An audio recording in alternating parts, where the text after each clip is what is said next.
Madison was downright livid. In fact, she was seething with me, her husband, Tom Johnson. How could I tell? It was obvious.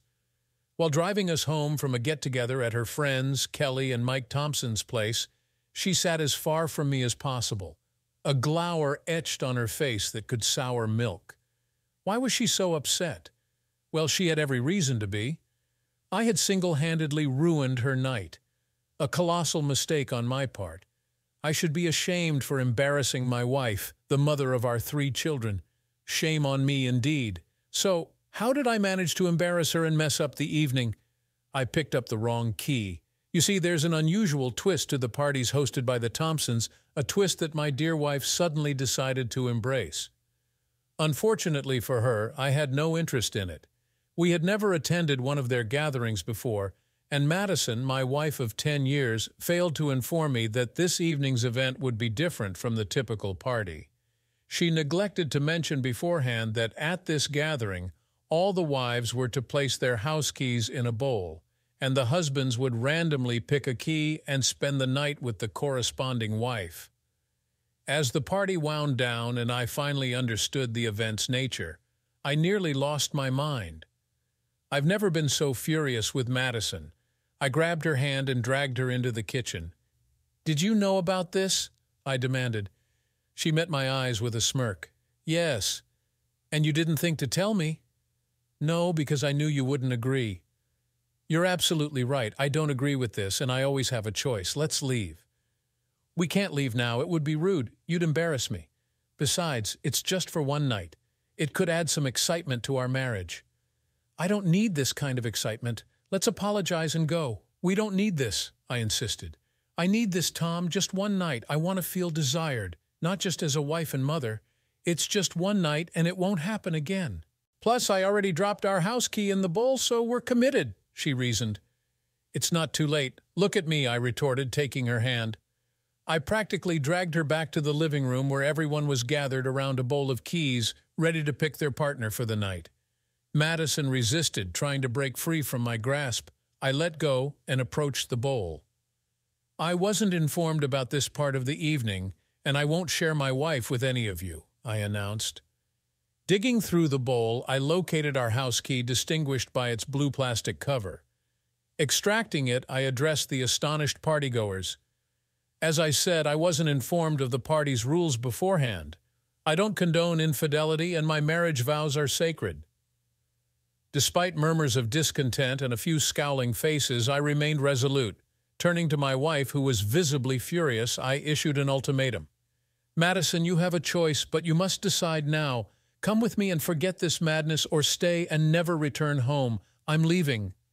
All eyes shifted to my wife, her face now flushed with embarrassment. For a moment she appeared defiant. "I apologize for my husband's behavior," she addressed the group. "I'd prefer to stay, but given the circumstances, it's best if I leave." Reluctantly and angrily, she followed me to the car. "You're insufferable and selfish," she lashed out as we left. "How could you embarrass me like that in front of everyone? We'll never be invited back." "Embarrass you? What about how you embarrassed me by not telling me about your plan to sleep with another man tonight?" "Well, you could pick one of the other wives and we could both enjoy ourselves." "I don't desire another woman, Madison. I reserve this kind of intimacy exclusively for my wife. I'm dismayed to discover that after a decade of marriage, you want to share your bed with another man." "It would only be once, Tom. Out of all the countless nights we've shared and will continue to share, you're proposing just one night with someone else?" "It's not a minor request, especially considering I've been a faithful husband for the past 10 years. In truth, Madison, this is a significant request. I can't believe what I'm hearing." "But it means so much to you, doesn't it?" "Yes, Tom, it does. I've been anticipating this for weeks. A night where I'm not just a wife and mother, but a woman experiencing adventure, feeling cherished, and indulging in a few hours of closeness with another man." "So this is your one shot to be with someone other than your husband?" I asked, still in disbelief. "Yes, I suppose so," she replied. I slammed on the brakes, performed a sharp U-turn right in the middle of the street, and sped back toward the Thompsons' house, tires screeching. Madison let out a yelp as I exclaimed, "If spending the night with another man means that much to you, then go ahead, Madison." I stopped in front of their house, noting that all the other cars were still parked there. "It looks like there's still time for you to join in, so go ahead, step out and enjoy your night. Find some stranger to fulfill your desires in ways I apparently can't." "Tom, this is just about having an adventure, trying something different. You're perfect for me, and you always know how to please me, but I can't do this alone. We both have to participate, each with a new partner." "I've already told you I want no part in this, Madison. I've never been unfaithful, and I won't start now." "What does that mean?" she asked, her voice trembling. "It means exactly what it sounds like. It's decision time, Madison. If you're going to do this, go ahead and join your friends. I'm sure they'll welcome you with open arms, even if you're alone." Madison reached for the door handle, but hesitated, contemplating. "Could you pick me up in the morning, Tom? Wherever I end up, I'll call you." "No chance. But I'm sure your new friend will be happy to give you a ride after spending the night with you." "It sounds awful when you put it like that, Tom. He won't be my lover. It's just one night, one experience. That's all. I love you, Tom. You're the only man I've ever loved." "You can't claim to love me and still go through with this. You're just looking for a new thrill, right? Another man potentially getting you pregnant?" "That's crude, Tom. You know I'm on birth control. There's no risk of that. It's just one night, one new experience. Have you ever wondered what it would be like with someone new? New sensations, everything fresh and different. It'll make our relationship even stronger." "Well, enjoy your time with the new guy and the new sensations, Madison. I hope you know what you're doing." "It's only one night, Tom. It's not a big deal." "Even a second would be too much. We have our entire future together. If you do this, we won't have anything left. I'm pleading with you, Madison. Please don't do this." "You're overreacting, Tom, and I'm sticking to my decision. You won't ruin my night. I want this, and you can't stop me. I'll go through with it, and you'll have to accept it. Do you understand? Tomorrow I'll be completely devoted to you again.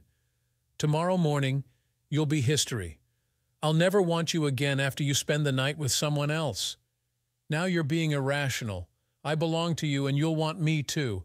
I'll make sure of it." "Madison, listen to me. If you get out of this car and go back into that house, it's over between us. Your one night will cost you your marriage and your family." "No, that won't happen, Tom. We're married and always will be. We're meant for each other. I love you, and I know you love me. We'll get through this. You'll see. I'll make it up to you countless times." "You're breaking my heart, Madison. Don't be childish. Think of it as an adventure for me. What's exciting for you is the end of us." "You're not making sense, Tom. I'll change your mind in the morning, and you know how I'll do it." "Do you honestly think I'd touch you after you spend the night with someone else?" "You'll touch me and more. I'll make sure of it." "God, I never realized how foolish you are. Get out." My words stunned her, but she opened the car door and began to exit. "See you in the morning, Tom." I shook my head sadly, sighing. "No, Madison, I won't see you again." As soon as she pushed the door to close it, I hit the gas pedal, tires squealing again as I sped away. I glanced at her in the rearview mirror. She stood there, completely stunned, mouth agape, motionless as I turned the corner and she disappeared from sight. In my heart of hearts, I prayed she'd call me immediately, admit her mistake, and ask me to come back for her. But she didn't. I was shattered and overwhelmed, tears streaming down my cheeks, blurring my vision. My wife had just chosen a night with a stranger over our 10 years of marriage.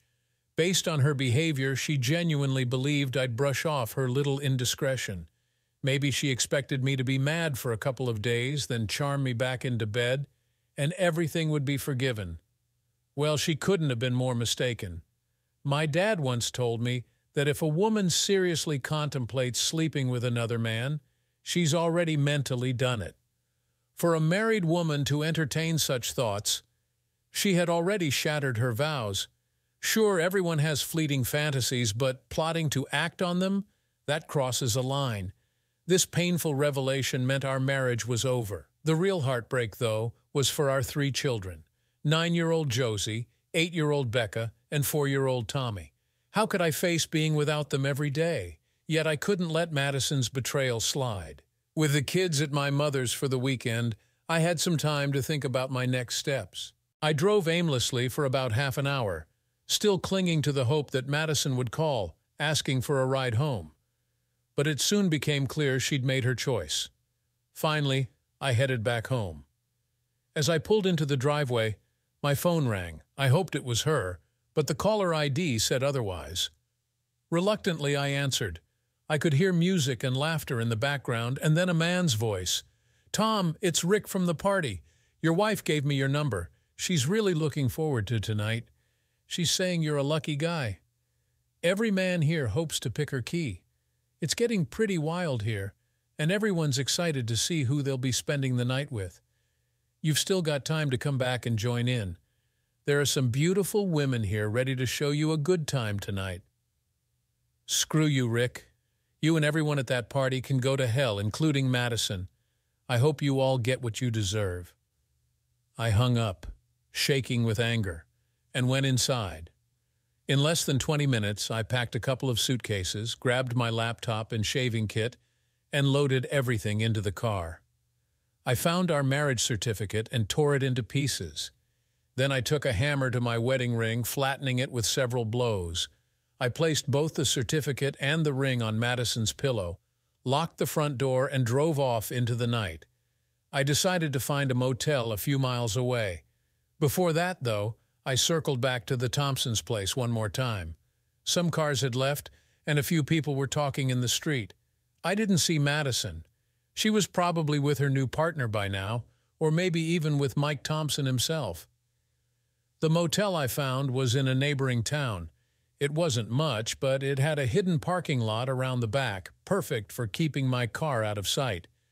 After parking, I bought a 6-pack of Newcastle from a convenience store next door and went to my room to watch some TV. The first couple of drinks helped calm my nerves. As I opened the third, my phone rang again. It was Madison. I let it go to voicemail. "Tom, you're acting like a child. Rick told me what you said. How many times do I have to say it's just one night? I'll be with one guy a few times, and that doesn't make me immoral. Even if it stings now, I'll make it up to you in ways you can't imagine when I get back. Since you took our house key from the bowl, they gave me a new one. Glenn got it. He's nice and won't push me into anything. He's married with kids like ours.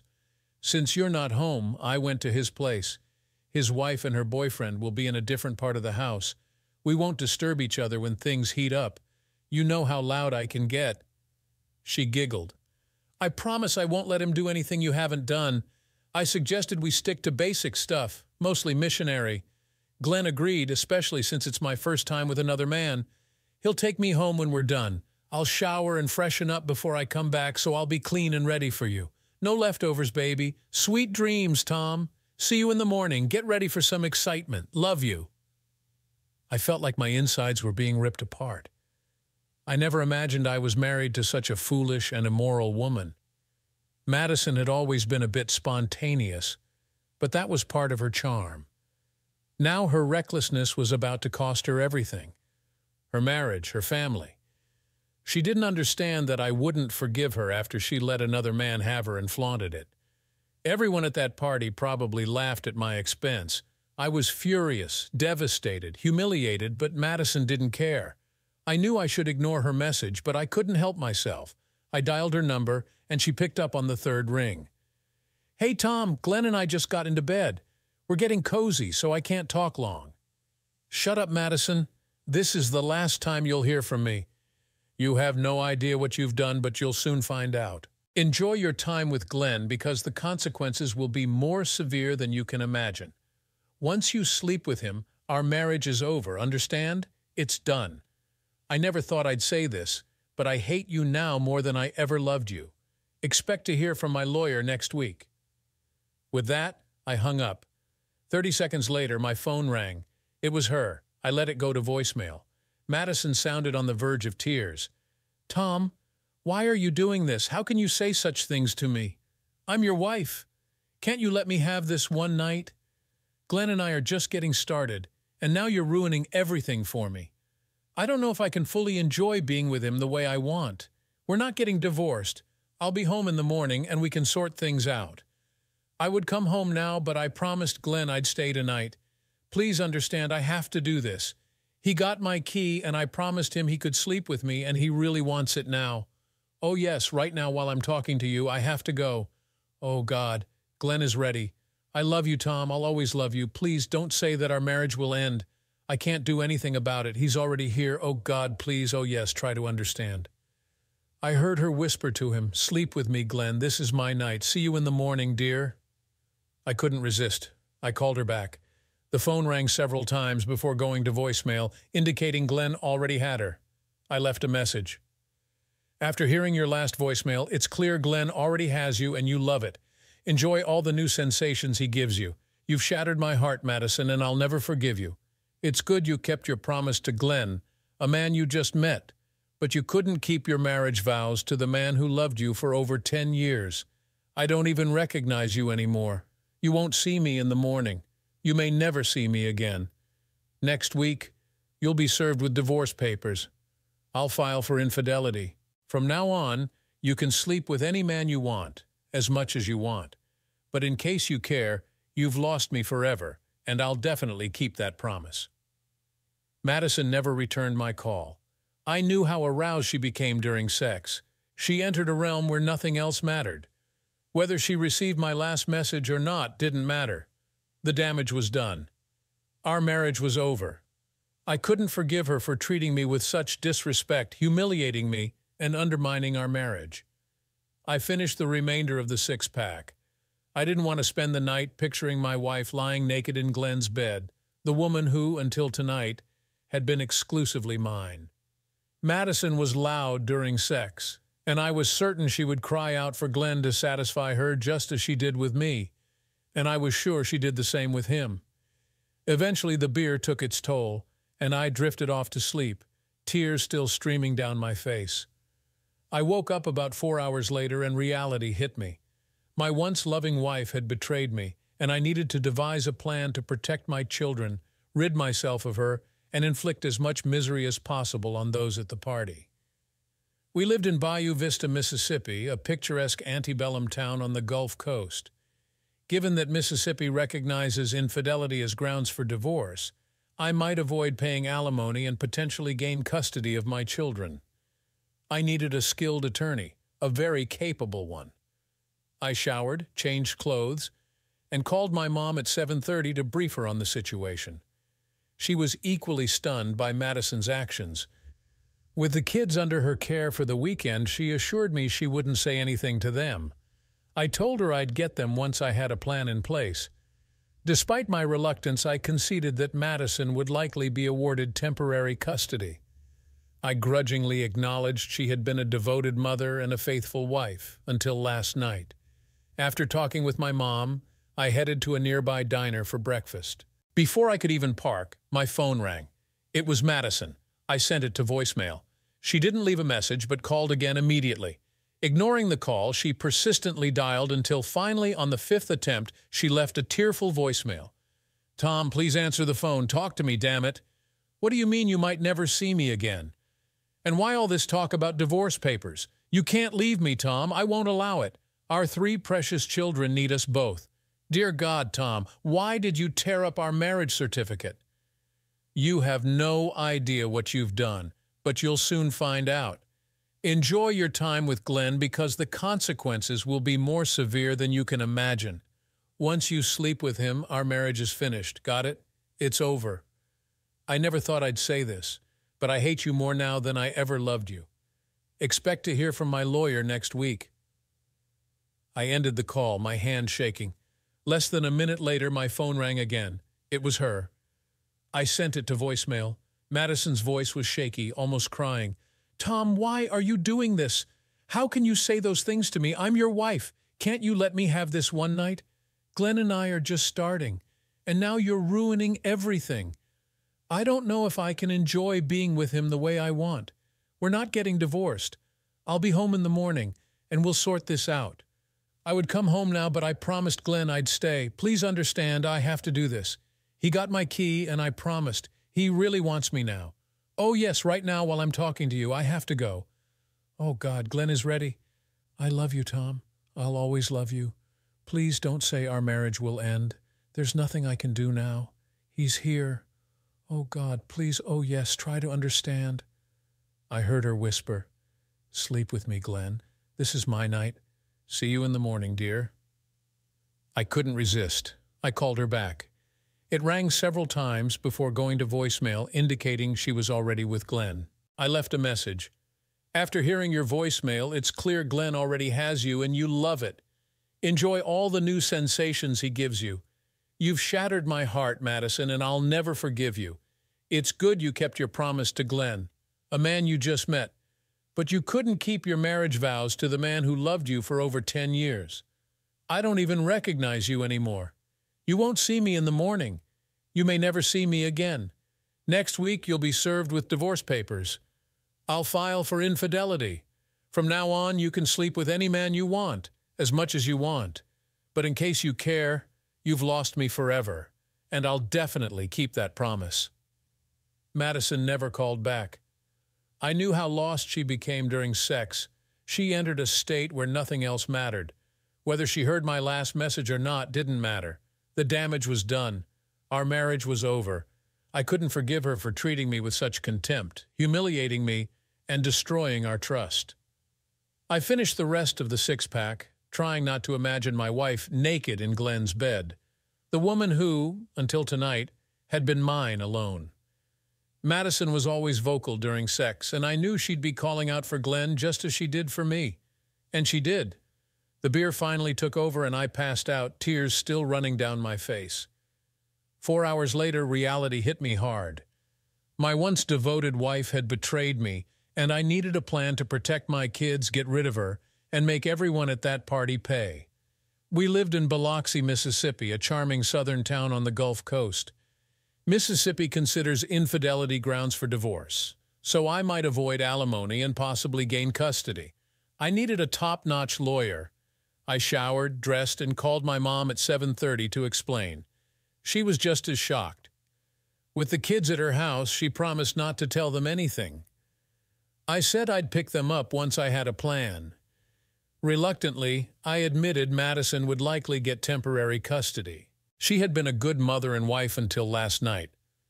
After talking to my mom, I drove to a nearby diner for breakfast. As I parked, my phone rang. It was Madison. I let it go to voicemail. She didn't leave a message but called again immediately. Ignoring the call, she kept dialing until finally, on the 5th attempt, she left a tearful voicemail. "Tom, please answer the phone. Talk to me. What do you mean you might never see me again? And why are you talking about divorce papers? You can't leave me, Tom. I won't let you. Our 3 precious children need us both. Dear God, Tom, why did you tear up our marriage certificate? And you threw away your wedding ring? How could you, Tom? I gave you that ring on our wedding day, and you vowed to wear it forever. It symbolizes our enduring love. I knew you'd be upset, but I never thought you'd go this far. I love you so much, Tom. I just needed that special night with Glenn, and it was special. He made me feel young again. I'd forgotten what it was like to laugh and cry at the same time. But as great as last night was, you're my man, Tom, my only man. I know how to fix this and heal your heart. Please come home, Tom. Let me show you how much I adore you. Come home and take me back." She broke down into tears, her words becoming jumbled and difficult to understand. "Damn it, Tom. Why can't you see that I just needed one night with someone different? I needed to experience something new with a man who desired me, who craved me. It felt amazing to know that another man finds me attractive, that he can't wait to have me, to possess me. You don't get how validating it is for a woman my age to see a man excited about her, to know she's the reason he's turned on. Oh, please, Tom, it was only sex, nothing more. He just had sex with me. Please, Tom, let's talk. I love you. You and our kids mean everything to me." Her voice trembled as she spoke. "It was just sex, Tom. Oh, God, he only had sex with me a few times. We were just having sex, that's all, Tom." Her sobs continued until the message ended. I stood outside the diner, stunned. Had she been harboring these feelings our entire marriage? After 10 years, it all surfaced suddenly. Madison was still a beautiful woman, shoulder-length dark brown hair, piercing blue eyes, and a stunning figure. Her chest wasn't large, but perfectly proportioned. Sure, her hips had widened a bit after having 3 kids, but she still turned heads wherever she went. So what was all this talk about needing to feel desired by another man? I constantly showed her love and affection. I surprised her with flowers, took her out on weekly dates, bought her lingerie, and told her how beautiful she was daily. Until last night, I thought our sex life was satisfying. We made love at least 3 times a week, and she always reached multiple climaxes. What more could she want? Despite losing my appetite, I walked into the diner, found a table, and ordered scrambled eggs, toast, and black coffee. I barely touched my food, but downed at least 6 cups of coffee. I had never felt so lost, so empty, so utterly destroyed. I'd heard people say they wished for death, and now I understood why.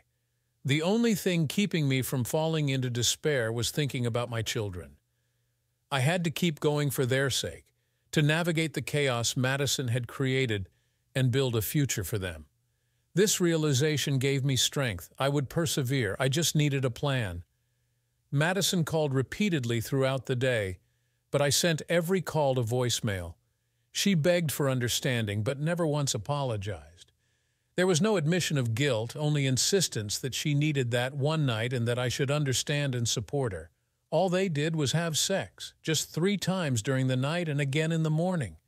That's it. How could I not see that this was just a one-night fling, easily forgiven and forgotten? She mentioned she worried she hadn't turned off her phone in time and that I might have overheard her with Glenn. She hoped I hadn't heard too much. I had to give her credit. She knew how to stab me in the heart and twist the knife.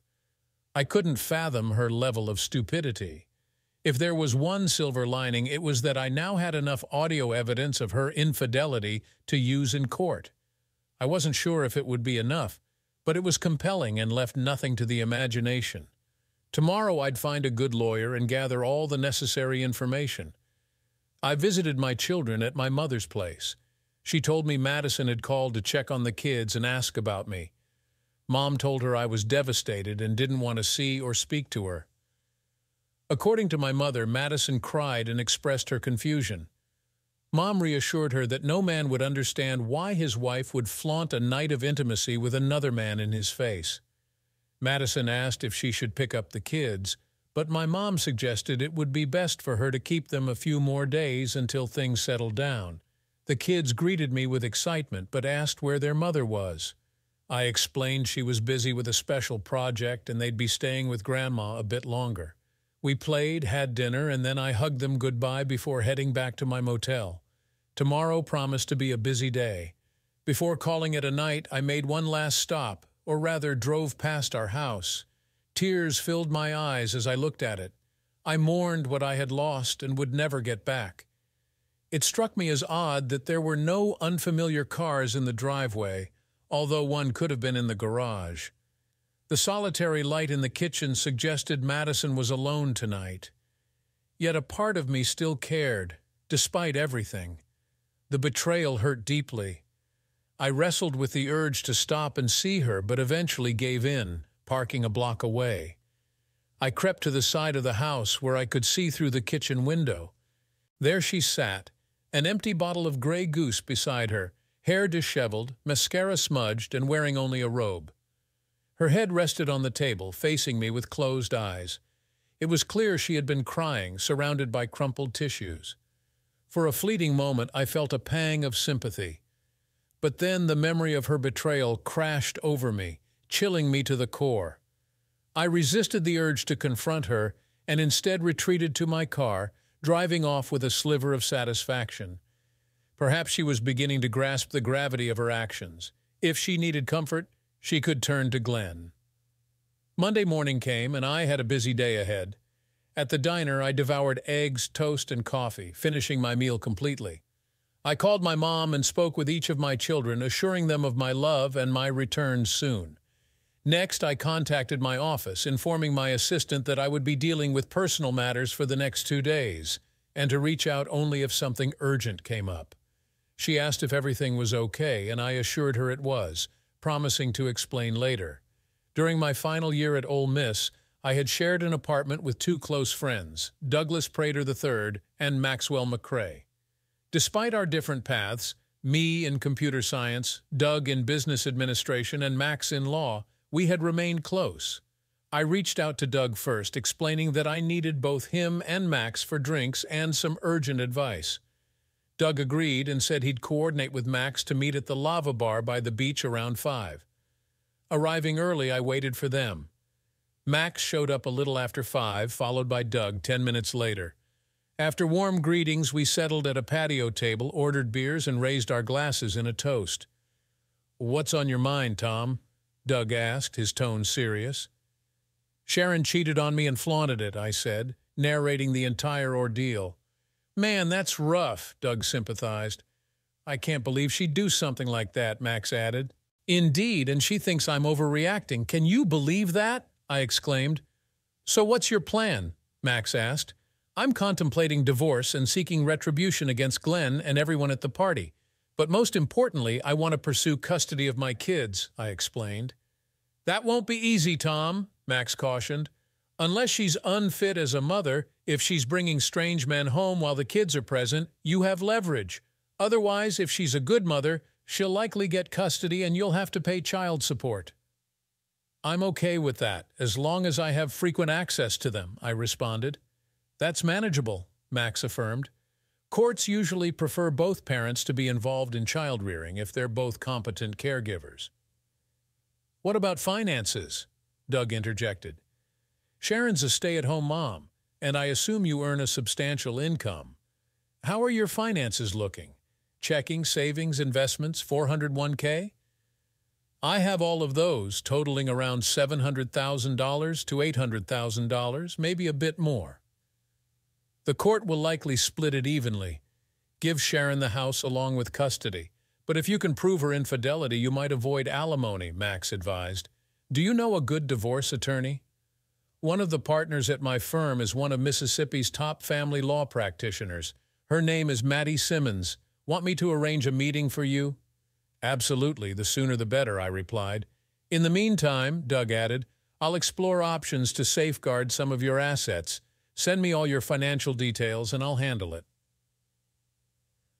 After another toast, we shared a few more drinks and then said our goodbyes. I felt a sense of relief I hadn't experienced since this ordeal began. As I drove back to my motel, my mind raced with all the tasks ahead. My cell phone rang, and it was Madison. After a brief hesitation, I realized I'd have to confront her eventually, so I pulled over and answered. "What do you want, Madison?" I opted for directness. "What do you think I want, Tom? I want my husband to come home where he belongs," she said, her voice trembling with tears. "Unfortunately, your little escapade with Glenn makes that impossible." "Don't say that, Tom. Don't you dare say that. I spent just one night away from you after 10 years, and that's not grounds for divorce." "Think again. Infidelity is certainly grounds for divorce in Mississippi." "Why do you keep calling it cheating? It was just one night with someone new, just a fling." "When a married woman gets involved with someone new, whether for one night or 1 second, it's cheating," I said. "I told you the second you had sex with another man, it would be over between us, and I wasn't kidding." "Oh God, please, Tom, you can't do this to me." "You did this to yourself," I replied and hung up. "Sharon, what the hell happened to you? Are you on drugs? Did you have a mental breakdown, or are you just incredibly stupid?" I asked, my voice filled with incredulity. "It seems you were so obsessed with the idea of sleeping with another man that you didn't care about our children or what I thought or wanted. You just had to do it. Well, guess what? You did it, and now you're facing the consequences." "I thought we were really happy," I continued. "We had a nice house, 3 wonderful kids, and a great sex life. Then you ruined it all by sleeping with a stranger and rubbing it in my face." "We've always been happy, Tom. We are happy now. I just wondered what it would be like to be with another man for one night in our long life together. Just to try someone new without any harm." Sharon explained. No harm? You don't understand the damage you've caused. You destroyed our family overnight because of your selfishness. You've broken our life into pieces, and there's no hope of putting them back together again, I declared. First off, Sharon, you broke my heart and you didn't care, I said. Do you remember me, your husband? The man who loved you without question from the moment I laid eyes on you. The one who works long hours every day to give you and our kids the life you dreamed of, and yet you spat in my face and sought comfort in the arms of a stranger. You gave him parts of yourself that, 10 years ago, you promised would belong only to me. You made that promise before God, our families, and all our friends. And last night you let me know you were going to do it no matter how much I begged you not to. You basically told me to get lost, that you'd do whatever you wanted, and it was none of my business. I never meant for it to look like this, Tom. I don't know why, but I didn't think I was hurting you. I just wanted to try something new. I love you. It was never about you. It was about what I needed, Sharon said. And that's what brought us here. You took yourself out of the equation. All your cheating with Glenn last night was about you and him. You didn't think about me or our kids. You thought you deserved a special night just for yourself. Well, you got your wish, and it ended your marriage to me. It likely tarnished your reputation with your family and friends, too.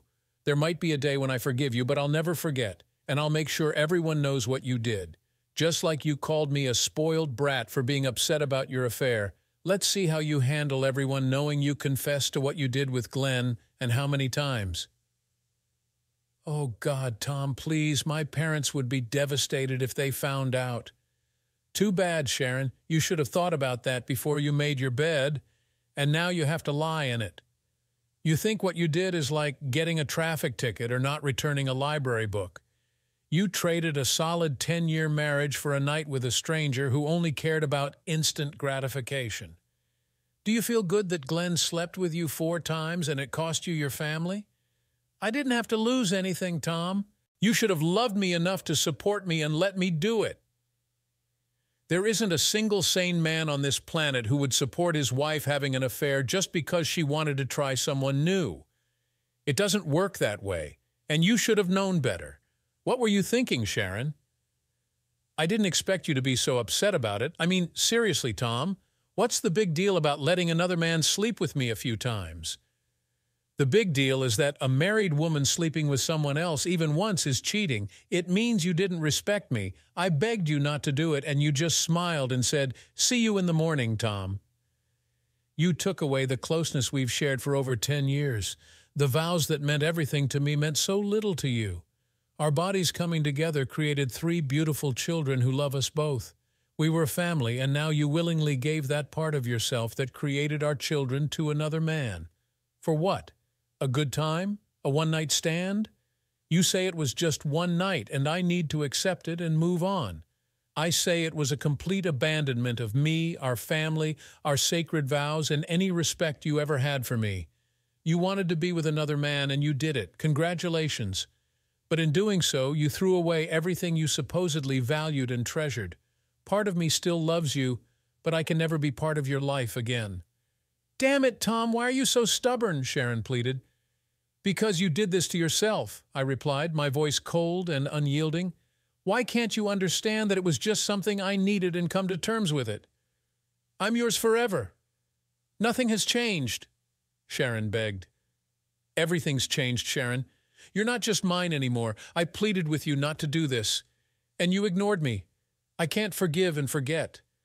You betrayed me willingly, and this pain will last a lifetime. I found a lawyer. Tomorrow I'm filing for divorce, citing infidelity. I'll name Glenn and anyone else from your gathering that I can identify. Imagine their reaction when they learn you're responsible for breaking up their circle and possibly damaging their reputations. Go to hell, Sharon, and take your cheating friends with you. The next morning, I met with Maddie Simmons, ESQ, and immediately knew she was the right attorney for my case. She cut through the pleasantries and got straight to business. She asked why I wanted a divorce and what outcomes I was seeking. I explained that I wanted to split our assets with Sharon, offering her the house in exchange for less cash. I knew full custody of the kids was unlikely, but I wanted unrestricted visitation and no child support payments. I provided all the audio evidence I had of Sharon's infidelity, where she confessed repeatedly to sleeping with Glenn. Miss Simmons shook her head in disbelief at Sharon's recklessness in admitting her affair so openly. "We'll probably need a voice recognition expert to confirm it's your wife's voice," she advised. "But unless we encounter an exceptionally biased judge, the recording should hold up in court." We spent the next hour discussing my goals regarding Glenn and the other participants at the wife-swapping event. While monetary compensation from them was unlikely, we could expose their activities and shame them, causing significant repercussions. I agreed this would be satisfactory. After providing a deposit, I requested that Sharon be served as soon as possible. Miss Simmons assured me it wouldn't take long and promised to notify me beforehand. On Tuesday afternoon, I picked up my kids from my mom's house and took them to Sharon's. When she greeted us at the door, she hugged and kissed all 3 children warmly before reaching out to me. I stepped back, causing her to burst into tears and plead with me to stay. I explained that I couldn't, but I thought it best for the kids to return home to her. I arranged to pick them up on Friday for the weekend. Sharon appeared to be struggling, and while I felt a pang of sympathy, I reminded myself she brought this upon herself. Her distress was no worse than what I was enduring because of her actions. On Wednesday, I returned to work, realizing I couldn't afford to neglect my job. I needed it now more than ever, not just for financial stability, but also as a distraction. Dwelling on Sharon's betrayal would drive me insane, and I needed to stay sane for my children. Thursday evening, I met Doug and Max for dinner at the Oyster House. We indulged in hand-shucked oysters and dirty martinis. During dinner, I updated them on my children and the divorce proceedings. Doug explored ways to protect some of my assets, and I gave him permission to proceed. Although it wouldn't be much, it would be beneficial in the long run. We devised a simple plan to disrupt the wife-swapping club without risking accusations of slander. Max had a friend who worked as a reporter for the Biloxi Sun-Herald. He was confident that if I provided the location of the Vanderlyn house and the approximate meeting time of the group, he could uncover the identities of some participants. He planned to write an editorial exposing the Biloxi wife-swapping scene as more extensive than believed, publishing photos of couples coming and going, hinting at the involvement of certain businesses without naming names. This would likely incite the religious majority to raise objections, causing trouble for the entire group. I gave Max what little information I had, and he said he would start there. We shared another toast and then parted ways. My weekend with the kids was wonderful. We went shopping for new clothes, visited Disney's Grand 18 movie theater in D'Iberville, and spent the day at the beach, swimming and playing frisbee. My children were my top priority, and I swore I would never leave them. On Monday morning, Max called me. His friend at the newspaper had embraced the story idea and was working on capturing photos of couples entering the Vanderlyn house and emerging with new partners. Although faces would be blurred, people aren't foolish, and in a city this size, it wouldn't take long for the moral majority to piece it together. If all went well, it could become a front-page story later this week. I kept my fingers crossed. Sharon persistently called me, pleading for me to return home and promising to do anything to make me forget about her actions. However, she never apologized or acknowledged her mistake. On Wednesday, my lawyer informed me that Sharon would be served with divorce papers at our home on Friday morning. Shortly after, Doug revealed he had found a way to conceal about 1/3 of my money by putting it in my children's names. Then Max called, informing me that his friend from the newspaper discovered that the wife-swapping group planned to meet again Friday night at the Vanderlyn house. He intended to stake out the location and photograph everyone coming and going. The reporter also wanted to interview me about the party, and with the article scheduled to appear in the paper next week, I felt a sense of relief I hadn't experienced in a while. Friday arrived, and I anticipated Sharon's call after she received the divorce papers. As expected, my lawyer called around 2:30 to confirm she had been served. Within minutes, Sharon called, her tone far from friendly. "Hi, Sharon, how are you?" I began calmly. "What did you do, Tom?" she demanded angrily. "I filed for divorce, Sharon, as I said I would," I responded evenly. "And I told you there will be no divorce. You're reporting me for infidelity? Spending one night with another man isn't cheating, Tom," she retorted tearfully. "I have to disagree, Sharon. Having sexual relations with someone other than your spouse is infidelity in Mississippi," I stated firmly. Her voice cracked as she cried, "Why are you so angry with me, Tom? I love you. Glenn and I had an affair, that's all." "My mistake, Sharon. How could I have misunderstood that having sex with someone else wasn't cheating? It's over, Sharon. I warned you repeatedly and begged you not to do it, but you did it anyway. Now you'll face the consequences. And I believe your troubles are far from over. Goodbye, Sharon. I wish you a happy life," I concluded, ending the call. My foremost dilemma remained my enduring love for Sharon, a feeling that would likely persist. However, the trust was irreparably shattered, rendering it impossible for me to continue in a marriage with a cheater. Although I knew I should avoid the Vanderlyns' Friday night gathering, I couldn't resist the temptation to drive by just to glimpse what was happening and see if Sharon's car was present. To my relief, her car was nowhere in sight, but she could have arrived with someone else. Although the club typically permitted only couples, they had made an exception for her once before. Who's to say they wouldn't do so again? Across the street, a van was parked, likely housing the reporter. I silently wished him luck in exposing their misdeeds. Soon afterward, Max's journalist friend contacted me for details, which I readily provided. He disclosed capturing over 100 photographs and recognizing more than a dozen couples, all respected citizens of the city. Oddly, it appeared that the same couples were not consistently entering and exiting the house. 2 hours later, Max furnished him with a photo of my wife to aid in identification, confirming she wasn't among the participants.